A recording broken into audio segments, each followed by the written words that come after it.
उन दिनों लाहौर की आबादी तकरीबन 13 लाख थी।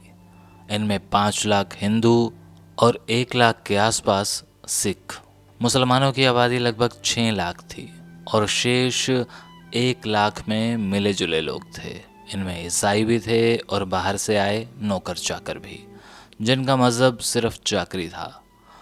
सबसे ज़्यादा ज्वलनशील इलाका भीतरी था, जो शहनशाह अकबर द्वारा बनाई गई लगभग 7 मील लंबी दीवारों के भीतर था। यहाँ लगभग 5 लाख की आबादी थी। इनमें 3 लाख के लगभग मुसलमान और हिंदू थे। सिख लगभग बराबर यानी 1 लाख के आसपास थे।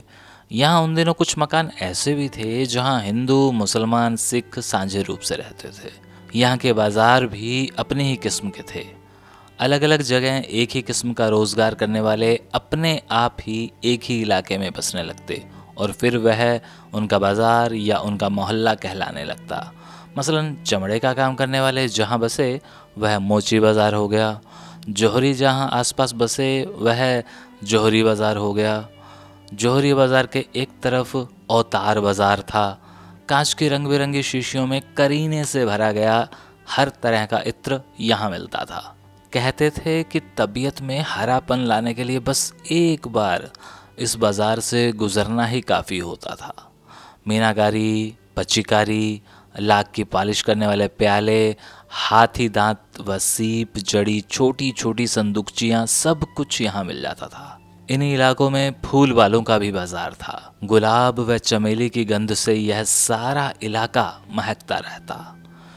गुलाब की पत्तियों व फूलों के अंबारों पर चमेली की कलियों के हार और गजरे टंगे रहते। एक बाजार ऐसा भी था जहां चाकू, छुरे, किरपाने ये सब कुछ मिलता था।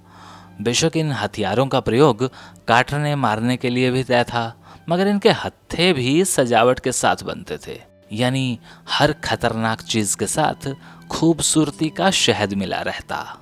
कपड़ा मार्केट में मोटे लाले सज धज कर गद्दियों पर बैठ जाते और उनके कारिंदे ग्राहकों के सामने कपड़ों की थान बिछाते, फिर लपेटते, फिर निकालते, फिर बिछाते और उन्हें कपड़ों की क्वालिटी व फबने की हैसियत के बारे में चंद फिक्रों में बातों का रस पिलाते रहते।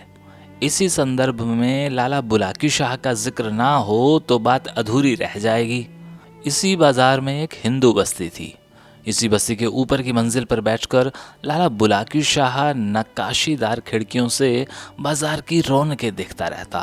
कहा जाता है कि उस वक्त के पंजाब के लगभग आधे किसान बुलाकी शाह की बहियों में कैद थे। उन बही खातों में किसानों व छोटे दुकानदारों को दिए गए कर्जों का विवरण था और साथ ही उनके हस्ताक्षर या अंगूठों के निशान दर्ज थे। जब दंगे हुए तो बुलाकी शाह की सारी बइयों को दंगाइयों ने सबसे पहले आग के हवाले किया। ये वो दौर था जब लाहौर में आपसी नफरत व नापसंदगी का एहसास कुनमुनाने लगा था। लगभग सभी बाशिंदों के जहन में एक दहशत सी पैदा होने लगी थी।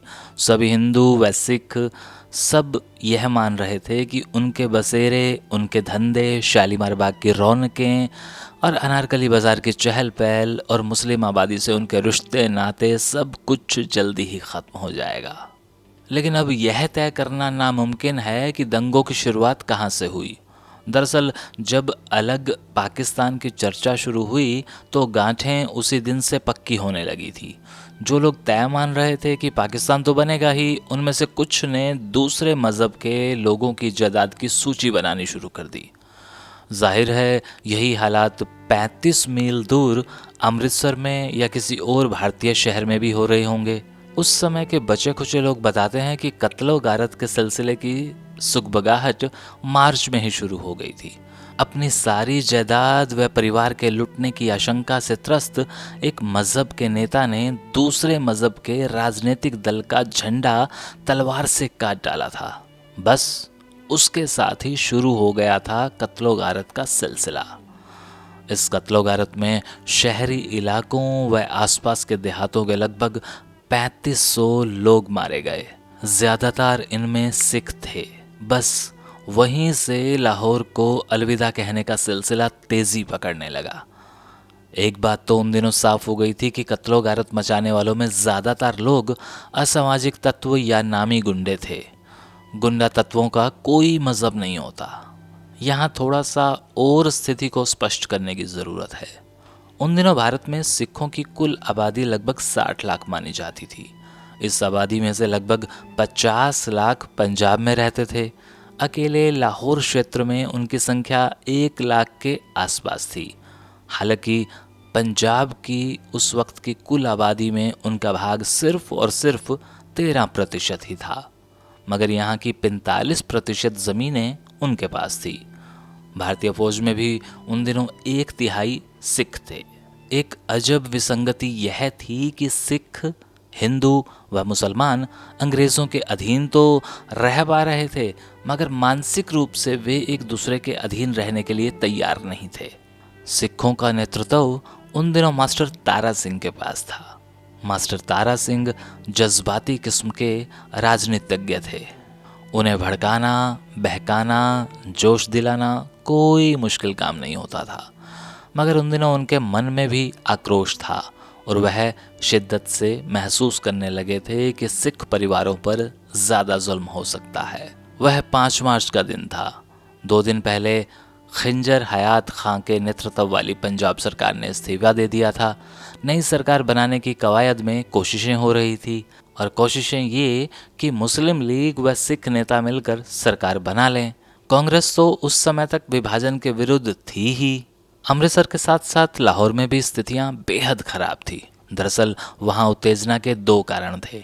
एक कारण तो आड़तियों की बइयों का था, जिसमें मुस्लिम किसानों व दुकानदारों के कर्जों का लेखा जोखा था, और दूसरा कारण अमृतसर से आने वाली भड़काऊ खबरें थी। अमृतसर के पराग दास चौक की हिंसा के बाद 13 व 14 मई को लाहौर में गोलाबारी व छुरेबाजी की वारदातें हुई, जिनमें 12 लोग मारे गए थे। प्रशासन ने स्कूल कॉलेज बंद करा दिए थे। अधिकांश लोगों ने दफ्तरों में जाना भी बंद कर दिया था। 18 मई को राज्य सरकार ने पब्लिक सेफ्टी एक्ट के तहत सांप्रदायिक दंगों से जुड़ी खबरों के प्रकाशन पर पाबंदी लगा दी थी। उन दिनों गवर्नर जेनकिंस की रिपोर्ट के अनुसार दंगों में लगभग 2/3 मौतों के लिए मुस्लिम दंगाई जिम्मेदार थे। जेनकिंस ने अतिरिक्त फौजी दस्तों की भी मांग की थी। पुरानी अनारकली के कुछ बाशिंदों का कहना था कि दरअसल 3 मार्च को कुड़ीबाग की जनसभा में मास्टर तारा सिंह के उत्तेजक भाषण के बाद स्थिति तनावपूर्ण हो गई थी, लेकिन दंगों में ज़्यादातर हिंदू सिख ही मरे थे। जब भी किसी कोने से नाराए तदबीर, अल्लाहू अकबर का नारा गूंजता, तो जवाब में दूसरे कोने से हर हर महादेव या जो बोले सो निहाल, सत श्री अकाल के नारे गूंजने लगते थे। 21 मई को गवर्नर जेनकिंस ने माउंटबेटन को एक संदेश भेजा, जिसमें लिखा था, ऐसा लगता है कि मुसलमानों ने लाहौर के मुख्य भाग से हिंदुओं और सिखों को जलाकर राख कर देने का फैसला कर लिया है। राज्य सरकार ने अपनी ओर से भी सभी उपाय किए, लेकिन लगता है वर्तमान सरकारी प्रबंध नाकाफी हैं।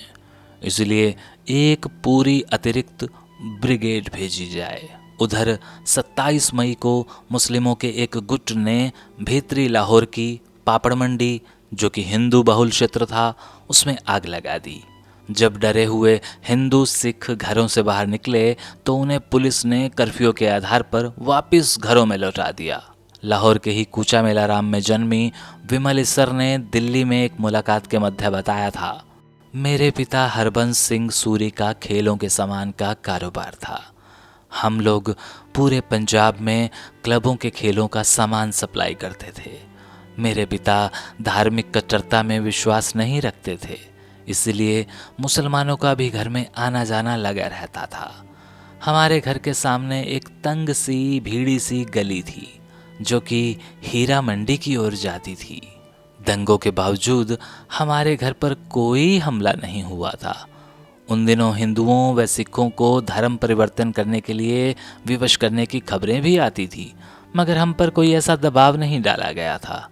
मैं उन दिनों यूनिवर्सिटी मैदान के समीप एक स्कूल में पढ़ती थी। एक मुस्लिम लड़की सलमा मेरी सहपाठी हुआ करती थी। मेरा एक भाई हैली कॉलेज में पढ़ता था। छोटा भाई गवर्नमेंट कॉलेज में पढ़ने जाता था, लेकिन मई के अंत तक सारे विश्वास बिखरने लगे थे। हमारे धोबी ने हमें बताया कि कुछ दंगई हमारा घर लूटने की फिराक में थे। हमने एकाएक नज़दीक मोहिनी रोड क्षेत्र में जाने का फैसला कर लिया, क्योंकि वह एक हिंदू बहुल क्षेत्र था। एक दिन उस क्षेत्र में भी व्यापक आगजनी हुई। मेरे पिता ने मुझे व बड़े भाई को किसी अन्य परिवार के साथ मथुरा भेज दिया। शीघ्र ही माँ व अन्य परिजन भी वहाँ आ गए। पिताजी ने अगस्त के मध्य में नम आँखों से सब कुछ छोड़ दिया और पूरा परिवार बड़ी मुश्किल से किश्तों में बच पाया। और ऐसी ही कितनी कहानियाँ विमल स्तर जैसी हमने खुद आज के दौर में 2020 में कैप्चर की हैं और आप लोगों के समक्ष रखी हैं। जिन लोगों को इस बात की गलतफहमी पहले थी कि ये जो इतिहास में लिखा है ये सब झूठ है, तो वो लोग ये जान लें कि ये जो आज आप लोगों के कानों में आवाज़ आ रही है, या जो हमारे बुज़ुर्गों ने हमें कहानियाँ सुनाई हैं, जो आपको हमारे वीडियोस में देखने को मिलती हैं, वही सच है। एक काला अध्याय है, और इस काले अध्याय को भी मैंने डॉक्टर चंद्र त्रिखा की कलम से लिया है। शुक्रिया।